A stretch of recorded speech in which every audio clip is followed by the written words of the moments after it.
Hi friends. दोस्तों, आज मैं बात करूंगा एंटीसिपेटरी बेल के बारे में। वो बेल क्या होता है? सीआरपीसी 438 सेक्शन में ये बेल दिया गया है। दोस्तों, एंटीसिपेटरी बेल मतलब क्या? आपको अरेस्ट होने से पहले ही बेल फाइल करना है।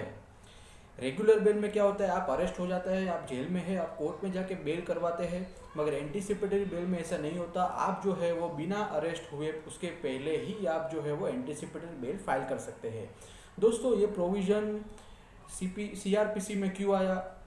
कभी कभी ऐसा भी होता है कि अपराधी जो है वो जेल में जाता है तो उसकी जो रेपुटेशन है वो डाउन हो जाती है। यहाँ पे क्या होता है, आप अरेस्ट हो उसके पहले ही आप बेल के लिए फाइल कर देते हैं तो आपका जो रेपुटेशन है वो बच जाता है और आपका जो समय है वो भी बचता है।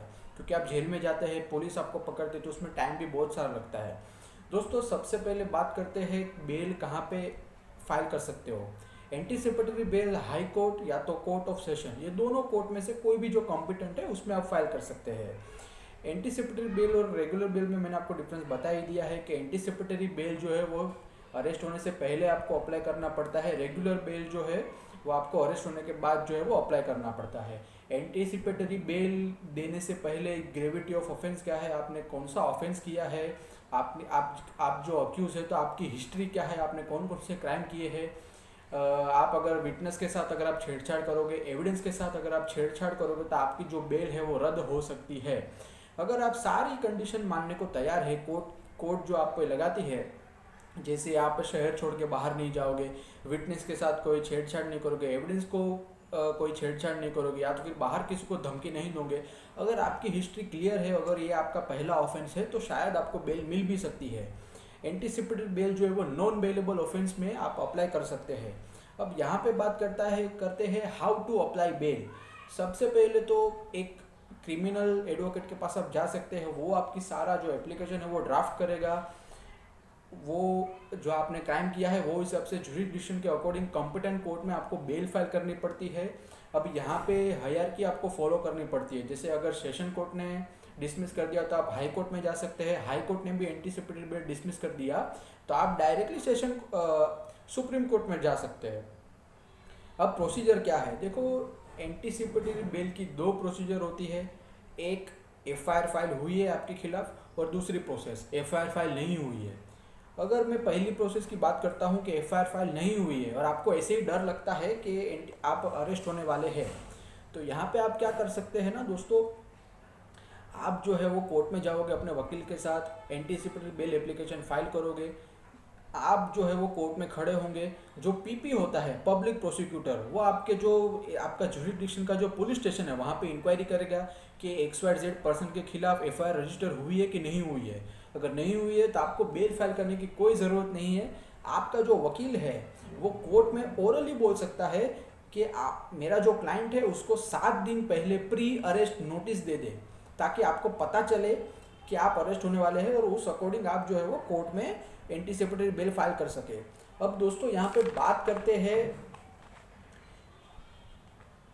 एफआईआर फाइल हो गई तो क्या होगा। तो सीधी बात है, आपको जो पुलिस जो है वो पुलिस का जो इंचार्ज होता है, जो हेड होता है, वो आपको आपके एड्रेस पे नोटिस भेज देगा कि आपके खिलाफ एफआईआर फाइल हुई है, आप जो है वो इतने दिन में अरेस्ट हो सकते हैं, आपके पास 7 दिन का समय है, आप जो है वो एंटीसिपेटरी बेल फाइल कर दे। जो भी आपका जुरिडिक्शन बनता है वो कोर्ट में आप फाइल कर सकते हैं, या तो सेशन कोर्ट हो सकता है सेशन कोर्ट में डाल सकते हैं, हाई कोर्ट होगा तो हाई कोर्ट में डाल सकते हैं। अब यहाँ पे क्या होता है, एफआईओ जो है इन्वेस्टिगेशन ऑफिसर, वो आपके खिलाफ सारे सबूत जमा करेगा। अगर आपने कोई ऑफेंस किया है, अगर एविडेंस मिलते हैं तो आप अरेस्ट हो सकते हैं, एविडेंस नहीं मिले तो वो ऐसे भी कैंसिल हो जाएगा। अब कंडीशन क्या हो सकती है, जब भी आप एंटीसिपेटरी बेल जो है वो अप्लाई करते हैं तो कोर्ट जो है वो आपके ऊपर एक कंडीशन रखती है। अगर कोर्ट ने डिसाइड कर लिया कि उसको आपको छोड़ देना है जेल में से, तो आपके ऊपर कंडीशन रख सकती है कि जैसे आप शहर छोड़ के बाहर नहीं जाओगे विदाउट कोर्ट परमिशन, आप जो है वो विटनेस के साथ छेड़छाड़ नहीं करोगे, आप जो है वो मतलब कोई भी विटनेस को धमकी नहीं दोगे कि मेरे खिलाफ गवाही मत देना कोर्ट में, और अगर आप डिसिप्लिन से रहते हो, सारी बातें कोर्ट की मान लेते हो, तो आपको बेल मिलने की चांस जो है वो ज़्यादा हो जाता है। मगर आपका जो बैकग्राउंड है वो अच्छा नहीं है, आपने पहले भी बहुत क्राइम किए हैं, मगर आप सुधर नहीं रहे हैं, तो आपका जो बेल है वो प्रोसिक्यूशन ये बोल देगा कि आपने पहले भी बहुत सारे क्राइम किए, तो आपका सारा जो बेल का जो मैटर है वो कैंसिल हो जाएगा, बेल आपको नहीं मिलेगी। अब बात करते हैं, क्या एंटीसिपेटरी बेल एक बार मिल गई तो क्या कैंसिल हो सकती है? यस, हो सकती है। एंटीसिपेटरी बेल मतलब क्या होता है कि आप जो है वो पहले से ही अरेस्ट होने के पहले आप फाइल कर देते हैं। तो अभी यहाँ पे क्या होता है, अगर आप बाहर जाके जो भी कंडीशन कोर्ट ने लगाई उसको डिसओबे कर रहे हो, उसको फॉलो नहीं कर रहे हो, तो सामने वाली पार्टी जो है, जो कंप्लेनेंट है, जिसने आपके खिलाफ एफआईआर फाइल करवाई है, वो कोर्ट में एप्लीकेशन दे देगा कि अक्यूज जो है वो कोर्ट का ऑर्डर फॉलो नहीं कर रहा है, कंडीशन मान नहीं रहा है। तो अगर वो कोर्ट सुन लेती है तो आपके खिलाफ जो है वो अरेस्ट ऑर्डर निकल सकता है। दूसरी बात करते हैं यहाँ पे कि वैलिडिटी क्या है। जब एंटीसिपेटरी बेल आपको मिलता है तो उसमें कोई टाइम पीरियड होता है क्या कि आप इतने दिन ही बाहर रहोगे? आइए हम जानते हैं। देखिए, एंटीसिपेटरी बेल आप जो है वो रेगुलर बेल से काफ़ी अलग होता है। अरेस्ट होने से पहले ही आप डाल देते हैं, तो यहाँ पे कभी कभी क्या होता है, कोर्ट जो है वो टाइम पीरियड भी मेंशन करती है कि आप 30 दिन या तो 40 दिन तक आप जेल के बाहर रहोगे, फिर आपको फिर से आना पड़ेगा। अगर टाइम पीरियड नहीं लिखा हुआ तो आप जो है केस का पूरा डिसीजन आने तक आप फ्री रहोगे, आपको जेल में जाने की ज़रूरत नहीं है। अक्यूज के राइट क्या होते हैं एंटीसिपेटरी बेल मिलने के बाद? एंटीसिपेटरी बेल एक बार मिल जाता है या तो हाई कोर्ट से या तो सेशन कोर्ट से, जो भी है, अक्यूज जो है उसको पुलिस कभी भी अरेस्ट नहीं कर पाएगी। एक बार बेल मिल गया फिर अक्यूज जो है वो कभी भी अरेस्ट नहीं हो सकता। दूसरी बात, अगर आपको अरेस्ट नहीं होना है तो आपको सारी कंडीशन फॉलो करनी है जो कोर्ट ने दी है। जैसे ही आप ब्रीच करते हो तो पुलिस जो है कंप्लेनेंट के साथ कोर्ट में एप्लीकेशन दे सकती है और आप फिर से अरेस्ट हो सकते हैं। देखिए दोस्तों, मैं आपको पूरी समरी एक बार शॉर्ट में बता देता हूँ। एंटीसिपेटरी बेल अरेस्ट होने से पहले आपको कोर्ट में देना पड़ता है। ये एक बेल एप्लीकेशन होता है जहाँ पे आदमी अरेस्ट होने से पहले ही बेल के लिए फाइल कर सकता है। अभी यहाँ पे दो चीज़ें हो सकती है, या तो एफआईआर फाइल हुई है या तो एफआईआर फाइल नहीं हुई। अब एफआईआर फाइल नहीं हुई है, फिर भी आप कोर्ट में जाते हो बेल एप्लीकेशन लेके, तो वहाँ पे जो पीपी होता है, जिसको बोलते हैं पब्लिक प्रोसिक्यूटर जो है वो आपके नाम के ऊपर रिसर्च करेगा पुलिस स्टेशन में जाके कि इस भाई साहब के खिलाफ एफआईआर फाइल हुई है कि नहीं हुई है। अगर नहीं हुई है तो आपको बेल अप्लाई करने की कोई ज़रूरत नहीं है। जज आपको बोल देगा कि आपको आप अपना बेल जो एप्लीकेशन है वो निकाल दो, रिमूव कर दो, कुछ ज़रूरत नहीं है, आप अरेस्ट नहीं होने वाले हैं। तो यहाँ पे आपका जो वकील है वो कोर्ट में ओरली रिक्वेस्ट कर सकता है कि जब भी आपके खिलाफ एफआईआर फाइल हो तो मेरे क्लाइंट को 7 दिन का नोटिस मिल जाना चाहिए, जिसको बोलते हैं प्री अरेस्ट नोटिस। ये मिल गया तो इससे क्या होता है, क्लाइंट को भी पता चल जाएगा कि वो अरेस्ट होने वाला है, तो जितनी जल्दी हो सके वो जो है बेल एप्लीकेशन फाइल कर दे। अब दूसरी बात यहाँ पे करते हैं कि अगर मतलब अगर एफआईआर फाइल हुई है तो क्या करना पड़ेगा। अब जैसे अगर एफआईआर फाइल होती है तो जाहिर सी बात है आपको बेल अप्लाई करना पड़ेगा।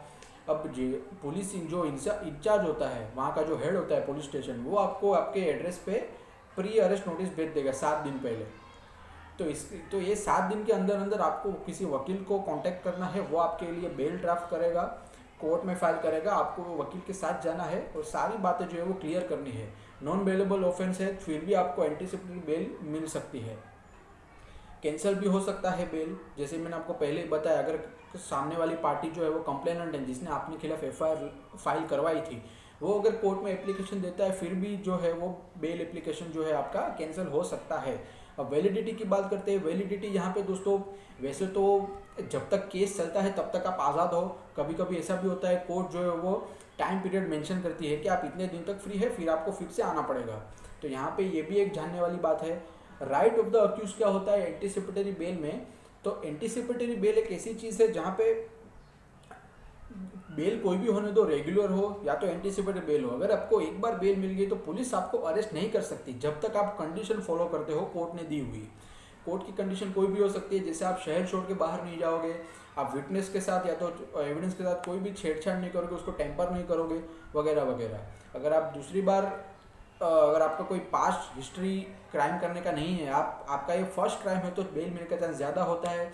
अगर आप हैबिचुअल ऑफेंडर है, बार बार आप क्राइम करते ही जा रहे हो, तो आपका बेल मिलने के चांस जो है वो कम हो जाते हैं। तो सीआरपीसी में यही दिया है। सीआरपीसी में मैंने अभी जितनी भी बातें बोली वो एक कोर्ट प्रोसेस है और साथ में थियोरी भी है। जो सीआरपीसी बैरक में नहीं दी हुई है। तो मैंने यहाँ पे practical as well as theory भी मेंशन किया है। आशा करता हूँ आपको अच्छा लगा होगा। शुक्रिया।